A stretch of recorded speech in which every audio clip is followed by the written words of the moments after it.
ang nanalo sa showdown. Pwede bang wala? Dapat meron!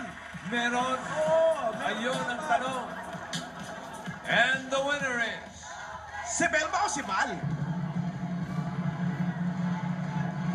Sabi mo kasi, bossing, kanina... Si Bel ba? O si Bal? Sabi mo kasi hanggang Si Bal bukas... ba? Hanggang O bukas si yung Bel? texting. Ano?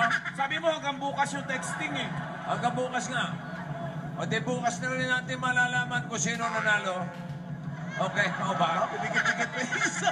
Pibigit-pigit pa isa. Abangan nyo bukas yung non-stop concert. Abangan nyo rin bukas kung sino ang mananalo doon sa showdown ni Bel at Bal. Okay, ha? Meron pang hahamon? Oh, come on. Dito sa dalawa? Totoo? May hahamon pa sa inyo. May hahamon pa. May humamon pa dito sa dalawang ito. Parang awa nyo na. May isa pang ganyan. Bukas.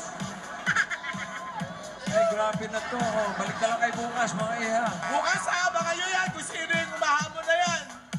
Okay, oh, magkamay muna kayo. Oh, sige. Plastikan mo Bukas na, lang plastikan. ulit. Bukas, ha? Okay. O, bukas. Kita tayo bukas. O ha? Halika. Maraming salamat mga Dabber Cats! It's bukas, mga Dabber Cats! Bukas! Bumoto na kayo hanggang bukas na. Dahil bukas pa natin malalaman. Bukas pa natin malalaman kung sino sa dalawa ito mananalo. At bukas din ang non-stop concert ng Dabber Cats. Bukas na